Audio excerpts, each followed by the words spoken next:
Follow up ito doon sa binalita natin kahapon na itong San Miguel Beermen ay baka magpalit ng import. Of course, alam na ninyo na ang Magnolia nagpalitan ng import, so ang SMB daw mukhang susunod na. At ang balita natin mukhang ang gusto raw ng San Miguel na kunin ngayon ay si Javal Magi bilang import nila dito sa darating na PBA Commissioner's Cup. Na ongoing na yung PBA Commissioner's Cup pero ang San Miguel hindi pa naglalaro. So mukhang meron pa silang chance at oras para palitan yung kanilang import at yan daw ang kanilang binabalak ngayon. Si Magi daw yung napag-iisipan ng SMB na kanilang kukunin at marami ang naniniwala na ito'y makakatulong sa San Miguel dahil syempre 7-footer yan. At mukhang ang hinahanap talaga ng San Miguel ngayon ay yung import na magiging inside defender at rim protector. Plus, ang gusto raw ng San Miguel ay yung import na kayang sumabay dito kay Bol at sa iba pang mga malalaking imports na naglalaro ngayon. Nakita na ni Coach Leo Austria na maganda ang nilaro ng import ng Terra Firma, ng Blackwater, ng Titan Ultra at ng Converge. So gusto nilang sabayan yan. Kung sa bagay, ito naman si Magi, alam natin NBA veteran yan. So mukhang ganyan din yung kukunin ng San Miguel para masabayan itong ginawa ng TNT na pag-acquire naman kay Bol. Tignan natin kung matutuloy ito. Pero maliwanag dyan, seryoso itong San Miguel Beermen sa kagustuhan nila na sabayan itong TNT tropang 5G sa pag-acquire ng mga top talented NBA players pagdating sa mga imports. At kung matutuloy itong negosasyon ng SMB at ng kampo ni Javal Magi, talagang yan ang masasabi natin na magiging highlight dito sa conference na to. Siyempre, ang magiging question dito kung paano mag-fit si Magi sa San Miguel. Pero sa tingin ni Coach Leo Austria, magiging magandang kombinasyon sila ni June Fajardo. At sa ngayon, itong SMB very confident na magagawa nila to ng paraan at inaasahan nila talaga na ito'y magtutuloy-tuloy at talagang magiging isa to dito sa pinakamalakas na import na makukuha ng SMB. Nagsalita na itong si Mikey Williams pagkatapos nung first game niya sa Converge at sinabi niya na magiging mas vocal daw siya ngayon at mukhang gusto niya mag-assume ng leadership role dito sa FiberXS. Bilang isang veterano, sinabi ni Mikey na gusto niyang ipakita sa Converge kung paano maging isang championship caliber team dahil syempre si Mikey ay tinulungan ng TNT o pinangunahan ang TNT sa pagpapanalo ng 2 kampeonato. Nag-finals MVP pa yan. Alam talaga ni Mikey Williams kung paano magiging isang NBA champion at yan ang dahilan kung bakit gusto niyang mag-assume ng isang vocal at leadership role sa Converge FiberXS.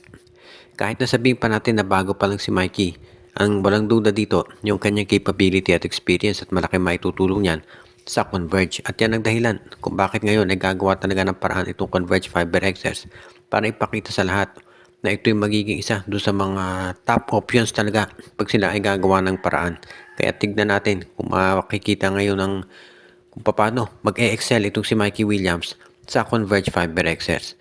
Kaya so far, ito namang si Mikey, kahit na hindi siya nakascore nung first game niya, yung playmaking niya ang talagang inaabangan ng marami dito. At maganda so far yung nagiging chemistry nila ng ibang players ng Converge FiberXS. Kaya yung pagiging vocal ni Mikey sa Converge sa tingin ko makakatulong yan doon sa kanilang lineup.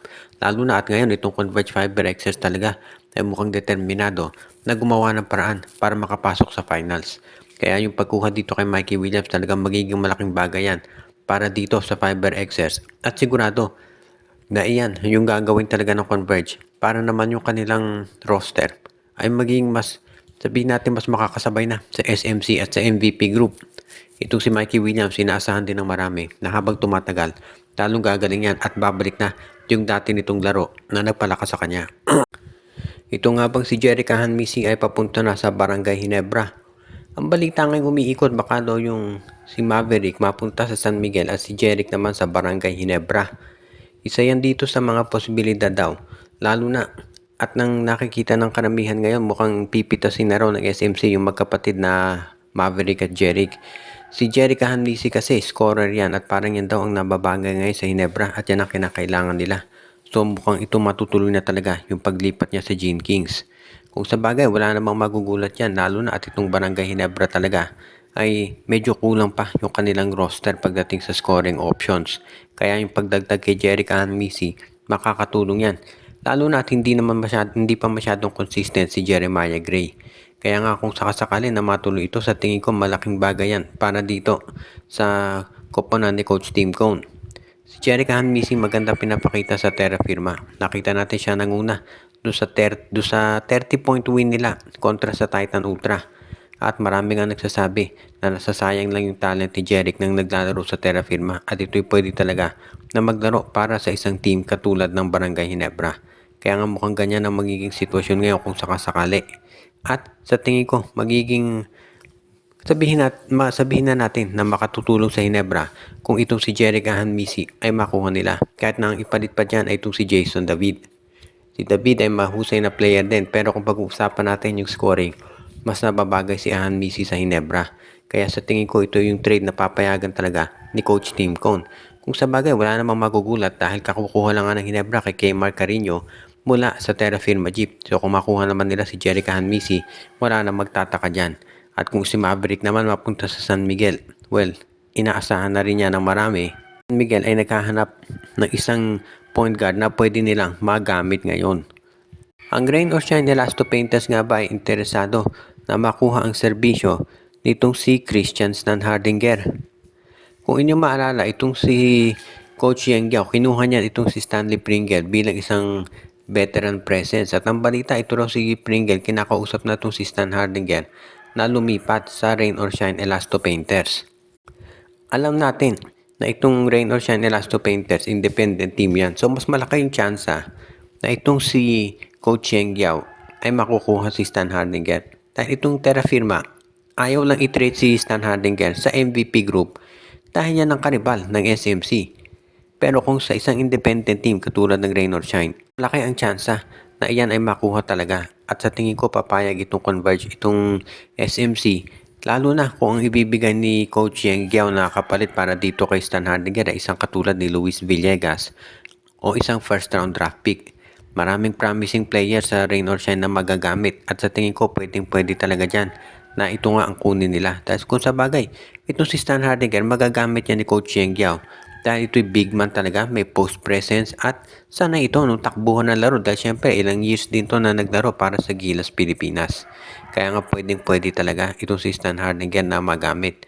As it is, alam naman natin na hindi biro yung nagiging laro ng Rain or Shine Elasto Painters ngayon at yung pangangailangan nila sa isang sentro. Kaya kung makukuha nila si Stan Hardinger, makakatulong talaga to doon sa kanilang balak na maging isa doon sa mga powerhouse team sa PBA. Marami nga nagsasabi na parang napag-iiwanan na itong Rain or Shine ng ibang independent teams katulad itong Converge at itong Phoenix na nagre-rebuild. Kaya nga kung sakaling makuha nila si Stan Hardinger, masasabi natin na sumasabay na rin itong Rain or Shine sa pagpapalakas ng kanilang lineup at pagkuha ng mga dekalibre na mga players. At bago tayo magtapos ay batiin muna natin yung ating mga taga-subaybay na sila Jonel Alagon, Joshua Giray, Espejo at Rosales family, Simon de Guzman, Anthony Alon, Ireneo Salangsang, Michael D, Dexter Domer, Edwin Carmona Jr., si Katsakino Dukusin, Malyari Mascarinas, si Ronald Berbosidad at ang iba pa.